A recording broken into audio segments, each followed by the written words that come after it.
नमस्कार, आप देख रहे हैं डिस्कवरी ऑफ महाराष्ट्र न्यूज। हमारे चैनल को लाइक, शेयर और सब्सक्राइब जरूर करें। अंतर्राष्ट्रीय महिला दिवस के अवसर पर सोमवार 10 फरवरी को महिलाओं के लिए स्वयं संरक्षण शिविर का आयोजन शाम 6 बजे Anna Chawl Maidan, Nehru Nagar, SV road, Mithibai college, Vile Parle west में हुआ। शिवसेना उद्धव बालासाहब ठाकरे शाखा 69 को इस आयोजन का कुमारी रेशमा राजन ने किया, जिसमें शिवसेना की उप नेता शीतल सेठ देवरखर, विधानसभा सह संगठिका ज्योत्ना दिगे, सुनील खाबिया जैन, स्वाति घोषालकर, भावना मंगला, शरद जादव, प्रतिभा पाटिल, लीना त्रिवेदी, रविंद्र मांजरे आदि शामिल रहे। कुमारी रेशमा राजन ने महिलाओं को स्वयं सुरक्षा से लेकर उनके आत्मविश्वास की बातें भी की, जिसमें महिलाओं को कैसे अपनी सुरक्षा करनी चाहिए बताया गया। वहां मौजूद सभी महिलाओं को और पुलिस विभाग के अधिकारी को सम्मानित किया गया।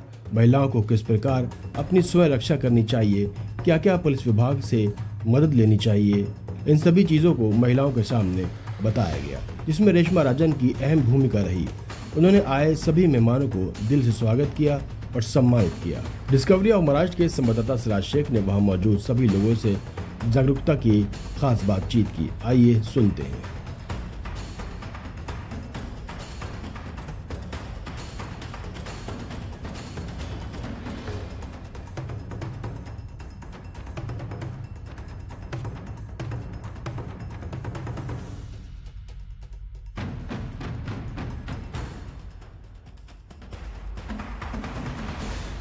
कमी कालावधीने रेश्माताईंना ज्या पद्धतीने जबाबदारी दिलेली आहे, आज विविध महिलांसाठी विशेष कार्यक्रमाचं आयोजन केलेलं आहे। तुम्ही पाहताय की कशा पद्धतीने या ठिकाणी महिला सुद्धा उपस्थित आहेत। सर्वप्रथम मी रेश्माचं अभिनंदन करतो। माझ्यासोबत ती युवा सेनेमध्ये या विभागात काम करत असताना तिचं काम बघून उद्धव साहेबांनी तिच्यावरती शिवसेना शाखा संघटिका ही मोठी जबाबदारी टाकलेली आहे आणि नक्कीच ती त्याला साधेसं काम करेल हा आम्हाला सर्वांना विश्वास आहे। आज तुम्ही बघता की तिला जबाबदारी दिल्यानंतर त्यांनी आज एवढ्या मोठ्या प्रमाणामध्ये या ठिकाणी नेहरूनगर या भागामध्ये अत्यंत चांगल्या पद्धतीचा मतदानकर्ता कार्यक्रम घेतला। महिला दिन होऊन जरी गेला असेल तरी महिलांना एक स्वसंरक्षणाचे धडे द्यावे, सेल्फ डिफेन्सचे क्लासेस किंवा सेल्फ डिफेन्सचे काही जी हे असतात सेल्फ डिफेन्सची ते महिलांना शिकवावी, त्या दृष्टीने आज या ठिकाणी तिने हा कार्यक्रम घेतलेला आहे। त्याचबरोबरीने महिलांना एक एंटरटेनमेंट व्हावं म्हणून या ठिकाणी उखाणा कार्यक्रम किंवा महिलांचे जे इतर काही कार्यक्रम असतात ज्याच्यामध्ये महिला आपला आनंद उपभोगतात ते कार्यक्रम या ठिकाणी आयोजित केलेले आहेत आणि अत्यंत चांगल्या पद्धतीची उपस्थिती या ठिकाणी आहे। आणि नक्कीच मला विश्वास आहे की आज महिला आघाडी जी आहे किंवा महिला ज्या मुंबई महाराष्ट्रातल्या आहेत त्यांचा शिवसेना उद्धव बाळासाहेब ठाकरे या पक्षावरती पर्यायाने उद्धव साहेबांवरती आदित्य साहेबांचा एवढा प्रचंड विश्वास आहे, त्यामुळे शिवसेनेला कोणी या ठिकाणी हरवू शकणार नाही। राज्याचा अर्थसंकल्प जाहीर करण्यात आला, काय सांगाल, काय मुंबईकरांच्या अपेक्षा पूर्ण झाल्यात का? कसं आहे की मला असं वाटतं की हे लोकांनी आता ओळखलं पाहिजे। एवढ्या मोठ्या प्रमाणामध्ये त्यांचे आमदार निवडून आले, परंतु त्यांनी सांगितलेल्या ज्या अनेक गोष्टी ज्या आहेत 2100 रुपये देणार किंवा इतर काही जे आहे शेतकऱ्यांसाठी इतर काही गोष्टी देणार होते, त्यातल्या कुठल्याही आश्वासन पूर्ण करण्याच्या दृष्टीने या अर्थसंकल्पामध्ये त्यांनी काही मांडलेलं नाही आहे। मला म्हणजे एक आश्चर्य वाटतं की मला असं वाटतं की अजितदादांनी 10वा अर्थसंकल्प सादर केलेला आहे। 10 किंवा त्याच्यापेक्षा जास्त अर्थसंकल्प सादर करणारे महाराष्ट्रातले अर्थमंत्री फार कमी प्रमाणात आहेत, परंतु एवढ्या मोठ्या प्रमाणात मॅन्डेट लोकांनी दिला जो आहे तो देऊनसुद्धा जर का लोकांना दिलेले आश्वासन जर का हे सरकार पूर्ण करणार नसेल तर मला असं वाटतं येणाऱ्या 5 वर्षामध्ये त्यांच्याकडनं कुठली अपेक्षा करणं योग्य नाही आहे। आदित्य ठाकरे जी ने कहा है सर कि मुंबई को गद्दारों के हाथों से बचाना है, उसके बारे में क्या? देखिए कैसे है कि मुंबई और मराठी मानूस एक रिलेशन है। यहाँ पे रोजी रोटी कमाने के लिए सब भाषा के लोग आए हैं और यहाँ पे रहने के टाइम वो मुंबईकर करते रहते, मुंबईकर करके जीते। तो मेरे ख्याल से मुंबई के ऊपर जो विश्वास ये सब लोगों ने दिखाया है वो विश्वास को ठेस लगना नहीं चाहिए और मुंबईकर का विश्वासघात नहीं होना चाहिए। इसके लिए आदित्य साहब ने बताया है, क्योंकि आपने देखा है कि 3 साल आज हो जाएंगे मेरे ख्याल से मार्च या अप्रैल में कि मुंबई में नगर सेवक नहीं है। लोग नगर सेवक को शायद भूल जाएंगे। बहुत से हमारे ग्रामीण भाग है, वहाँ पे जिला परिषद नहीं है, पंचायत समिति नहीं है, नगर पालिका नहीं है। तो ऐसी व्यवस्था जो दुर्व्यवस्था जो की है तो दुर्व्यवस्था के बारे में आदित्य साहब ने बयान किया है और मेरे ख्याल से उद्धव जी ने एक मुंबईकर को रिटर्न गिफ्ट दिया है। जिसका विचार उद्धव जी ने रखा था, जिसका पैसा उद्धव जी ने इस कर के माध्यम से जो हमारे मुंबई कर पैसा भरते उनके माध्यम से जमा किया और वो वहाँ पे किया है, वो है सागरी महामार्ग। और आज सागरी महामार्ग में हम लोग जब एंट्री करते तभी हम देखते हैं कि 10-12 मिनट में हम लोग डायरेक्टली टाउन यानी नई मुंबई पहुँच जाते। तो ये रिटर्न गिफ्ट जो उद्धव जी ने दिया है ये मुंबई के लोग नहीं भूलने वाले। उद्धव साहब जी बोल रहे हैं कि महाराष्ट्र के हर एक जिला में एक शिवाजी जी का एक मूर्ति का स्थापना होना चाहिए, मंदिर बनना चाहिए। आप उस पर क्या 100% शिवाजी महाराज हमारे लिए युग पुरुष है, हमारे लिए, हम सबके लिए युग पुरुष है, क्योंकि शिवाजी महाराज थे। इसके लिए यहाँ पे हिंदू धर्म की एक जतन होगी, हिंदू धर्म की रक्षा होगी। और ये सब लोग जानते हैं, कोई मराठी हो, कोई अमराठी हो, कोई मुस्लिम हो, कोई हिंदू हो, कोई सिख बाकी के लोग हो, सबको मालूम है शिवाजी महाराज थे। इसके लिए हम लोग यहाँ पे जी रहे, नहीं तो मुगलों ने हम पे राज किया रहता था। सर, एक नेता है, उन्होंने बोला है कि महाराष्ट्र में सभी भाषा बोल सकते हैं, इवन मराठी छोड़ के या मराठी भी बोल सकते हैं और गुजराती भी बोल सकते हैं। मेरे ख्याल से बीजेपी वाले जो डंका पीट रहे कि मराठी भाषा को अभिजात दर्जा देने का काम हमने किया है, यह सबसे बड़े तमाचा उनके संघ के लोगों ने उनके ऊपर मारा है। तो बीजेपी अभी इसका उत्तर देना चाहिए। सर, ज्या प्रकारे अनिल परब यांनी सभागृहामध्ये म्हटलं होतं की छावा चित्रामुळे ज्या प्रकारे संभाजी महाराजांचा धर्म बनण्यासाठी छळ केला गेला, तसा माझाही विरोधकांकडून पक्ष बनण्यासाठी छळ केला गेला। नक्कीच, आणि अनिल परब साहेबांनी हेही सांगितलं होतं की आम्हाला वारसा सांगण्याचा हक्क आहे, अधिकार आहे, कारण आम्ही त्या पद्धतीने वागतो, त्या पद्धतीने बोलतो, जे करतो तेच बोलतो, जे बोलतो तेच करून दाखवतो। त्यामुळे नक्कीच त्यांनी जर का वारसा सांगितला असेल तर त्याच्यामध्ये काही चूक नाही आहे।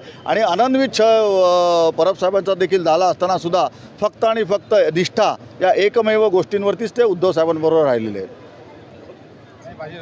काय सांगा रेश्माताईने ज्या पद्धतीने या ठिकाणी कार्यक्रमाचं आयोजन केलेलं आहे, या ठिकाणी खरं बघितलं तर खऱ्या अर्थाने जागतिक महिला दिनाच्या निमित्ताने जर कुठला कार्यक्रम घेतला पाहिजे तर तो कुठला कार्यक्रम घेतला पाहिजे याचं सुंदर आणि उत्तम उदाहरण म्हणजे आजचा कार्यक्रम आहे। स्वसंरक्षण शिबिराचं आयोजन आज रेश्मा राजनताई यांच्या माध्यमातून करण्यात आलं। आपल्यासाठी काही नवीन नाही आहे। गेले 2 दिवसांपूर्वी स्वारगेटजवळ, पुणे येथे स्वारगेटजवळ जी घटना घडली आणि त्या युवतीवरती जो काही अत्याचार करण्यात आला त्याच्या माध्यमातून आज जर आपण बघत असाल तर या आज सतत 2 दिवसांनी आपल्याला काही ना काही बातम्या आपल्या कानावर येतात की आज इकडे या महिलेवरती अत्याचार करण्यात आला आहे, काल त्या बालिकेवरती अत्याचार करण्यात आले आहेत। 60 वर्षाच्या महिलेपासून ते अगदी 5-6 वर्षाच्या युवतींवर देखील, छोट्या बालकांवर देखील अत्याचार होतोय। आणि मग या अत्याचाराला सामोरं जात असताना किंवा मग अशा वेळेला महिलांनी स्वतःचं स्वरक्षण कसं करायचं याची खरंच आज महिलांना शिबिराच्या माध्यमातून किंवा अशा कार्यक्रमांच्या माध्यमातून शिकवण्याची गरज आहे। आणि खऱ्या अर्थाने हिंदू हृदय सम्राट सन्माननीय बाळासाहेब ठाकरे यांनी आम्हाला नेहमीच सांगितलं आहे, त्यांनी रणरागिणी घडवल्यात। मला असं वाटतं की आजच्या ही काळाची गरज आहे की खऱ्या अर्थाने अशा पद्धतीने देखील रणरागिणी घडवल्या पाहिजेत आणि उद्धव साहेबांच्या खऱ्याखुऱ्या शिवसेनेमध्ये या रणरागिणी घडवल्या जात आहेत। महिला दिनानिमित्त सरकारकडून अपेक्षा होती की जे महिलांना आश्वासन दिलं होतं लाडक्या बहिणी योजनेच्या अंतर्गत आम्ही 2100 रुपये दिले, बातमी येते की ते 1500 आहेत ते सुद्धा मिळणार नाही। आत्ता आपण जर बघितलं असेल तर 2 दिवसांपूर्वी आम्ही विधान भवनात गेलेलो होतो। आम्ही बाल विकास कल्याण मंत्री ज्या आहेत अदिती तटकरे या त्यांची भेट घेतली आणि त्यांना सांगितलं की ज्या पद्धतीने आपण निवडणुकांपूर्वी जाहीर केलेला तुम्ही सरसकट सगळ्या महिलांना, लाडक्या बहिणींना योजनेचा फायदा देत होतात, परंतु जर आपण आता निवडणुकीनंतर बघितलं गेलं असाल तर त्या प्रत्येक काही ना काही छोट्या छोट्या अटी शर्ती लावून काही महिलांना वगळण्यात आलंय। तर त्या वगळू नये आणि सरसकट तुम्ही सगळ्या महिलांना या लाडक्या बहिणी योजनेचा फायदा देण्यात यावा। तसंच आपण अगोदर जे कमिटमेंट केलेली की तुम्हाला 2000 रुपये दिले जाणार, 3000 रुपये, 2100 रुपये दिले जाणार, त्याच पद्धतीने तुम्ही जो शब्द दिलाय तो शब्द पाळण्याची आता वेळ आलेली आहे। सरसकट महिलांना 2100 रुपये दिले जावेत या पद्धतीचं आम्ही निवेदन दिलं आणि नुसतंच निवेदन दिलं नाही तर हे आपण कशा पद्धतीने करू शकतो याची चर्चा आम्ही अदिती तटकरे ताईंबरोबर केलेली आहे। मला असं वाटतंय की ही मोदींची सेना आहे आणि या मोदींच्या सेनेने त्यांचं नाव खरं करून दाखवू नये, फसवशेना करू नये हीच इच्छा, हाच विश्वास बाळगतो। आणि मला वाटतं लाडकी बहीण आहे तर लाडक्या बहिणींना नुसतं लाडकी लाडकी न करता खऱ्या अर्थाने ते लाडक्या बहिणींना दिलेलं आश्वासन पूर्ण करतील आणि त्यांनी दिलेले शब्द पाळतील. काय सांगाल आजच्या कार्यक्रमात? ह्या शाखेमध्ये शाखा प्रमुख नवनिर्वाचित रेश्मा राजन ह्या नियुक्ती झाल्यावर हा एक भरघोस पहिलाच कार्यक्रम त्यांनी घेतला आहे. त्यामुळे ह्या वॉर्डमध्ये जो उत्साहाचं वातावरण पसरलेलं आहे ते आमच्या येत्या निवडणुकीमध्ये पोषक असणार आहे. आणि तुम्ही जो प्रश्न विचारलात तर तुम्ही सांगा, आजकाल जे राजकारणी जे गादीवर बसलेले सरकार, त्या सरकारांकडूनच अन्याय आणि अत्याचार होतो आहे. त्यांचेच मंत्री अन्याय अत्याचार करतात आहे, तर ते बाकी महिलांचं संरक्षण काय करणार आहेत? लाडक्या बहिणीला 1500 रुपये दिल्यापेक्षा तिचं संरक्षण करा ना, हीच आमची मागणी असणार आहे. तत्पर आहे कायम, एवढं लक्षात ठेवा फक्त. अपने वरिष्ठ लोगों को दिखाना है, जो उन्होंने मुझ पे ट्रस्ट करके जो मुझे रिस्पॉन्सिबिलिटी दी है वो पूरा करने का मैं पूरी ताकत लगाऊंगी. अंधेरी विधानसभा में फिर शिवसेना का भगवा फड़केगा, उसकी पूरी ताकत मेरी रहेगी.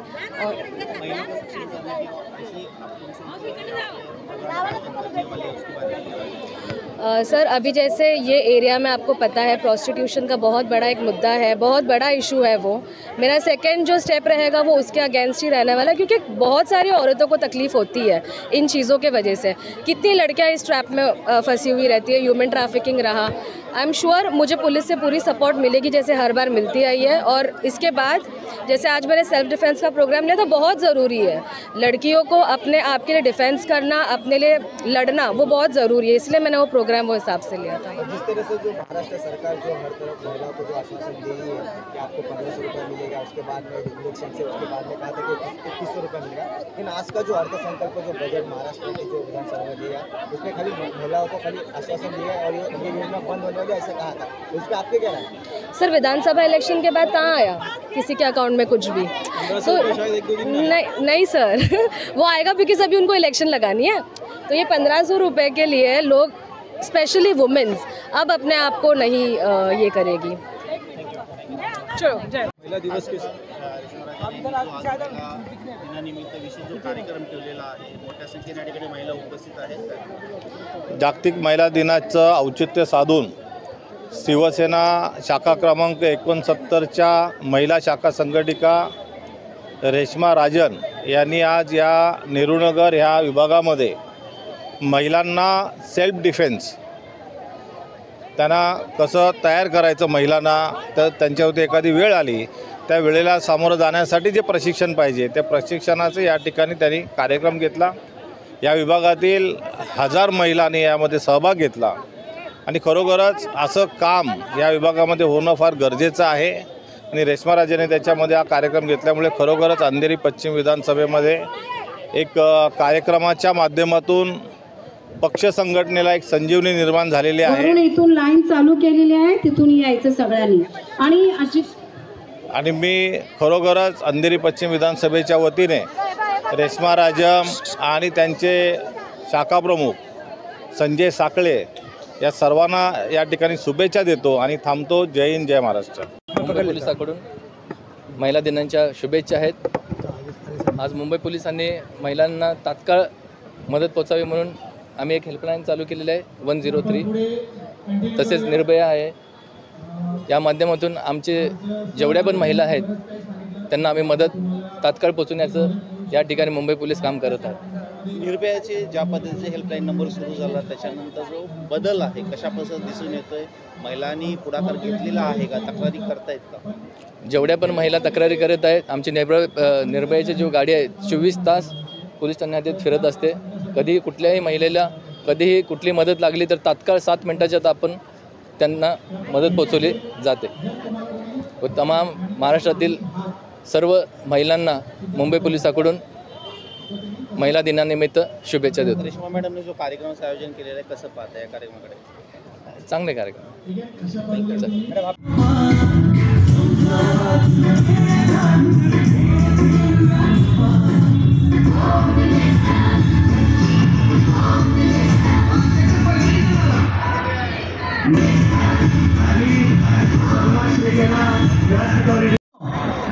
नो जोरात no no no no no no. Very good. 2 त्याच्यानंतर आदेश भाऊंजी होम मिनिस्टरच्या माध्यमातून त्यांनी आज घरोघरी नेली आणि आज योगायोग की भैयाजी आदेश भाऊजींचा रोल या ठिकाणी केला आहे घ्यायला हरकत नाही. Very good. ठीक आहे. दुसरं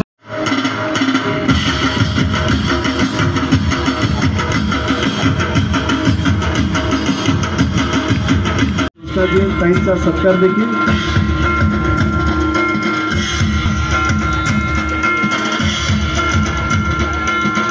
भारत भाग्य विधाता पंजाब सिंध गुजरात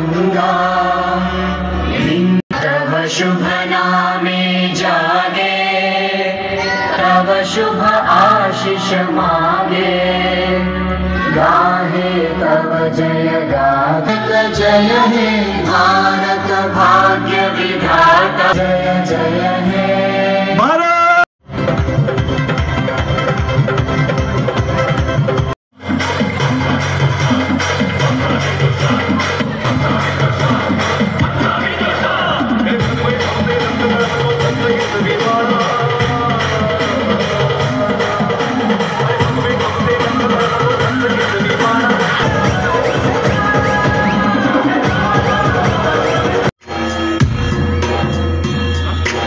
देवीताई फर्नांडिस यांचा सन्मान आणि सत्कार केला जातोय.